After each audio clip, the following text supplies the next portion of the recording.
for this video mga kapersa. So ngayon mga kapersa, nandito tayo ngayon sa sa Banawi. Ay napaplatan pa yung ko mga kapersa, yung bike ko. Layo kasi yung biyahe ko mga kapersa. Biyahe ko mga kapersa, Sampaloc to Malingap. Grabe ang layo mga kapersa. Ang pawis ko, grabe. Basang-basa na yung damit ko mga kapersa. Ito pala yung ko mga kapersa, yung bike ko naplat wala nang gulong, malambot na. Siguro ko may butas to mga kapersa. Yan. Ayan mga kapersa. Grabe talaga mga kapersa. Layo pala binabaykan ko papuntang Malingap. Grabe. Sangkaw ko kaya ito pa kapersa pabulkit. Wala ito pa bulkitanan dito mga kapersa.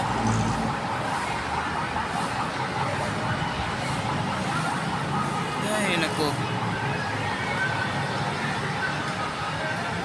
Grabe talaga mga kapersa. Ang hirap ng buhay natin ngayon. Kailangan natin magpakatatag tayo sa ng hirap ng buhay. Grabe. Naplatan pa naman ako. Ang hirap talaga. Basang-basa na yung damit ko mga kapersa. May pa, madumi pa yung damit ko sa likod.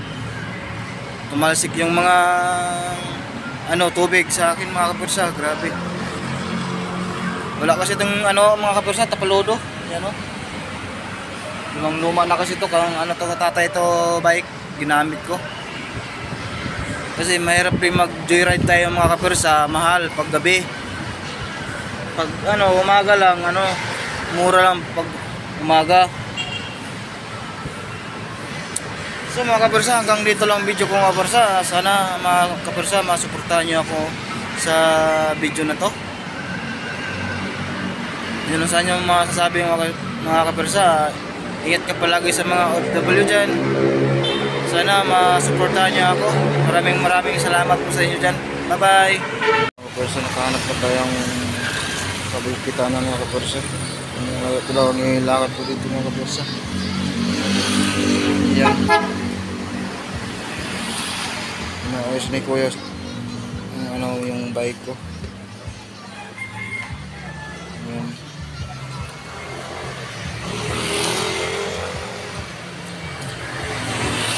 May butas talaga.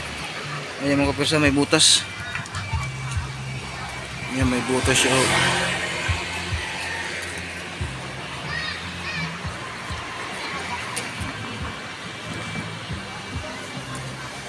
Ayan. Ayan yung tubig para makita yung butas.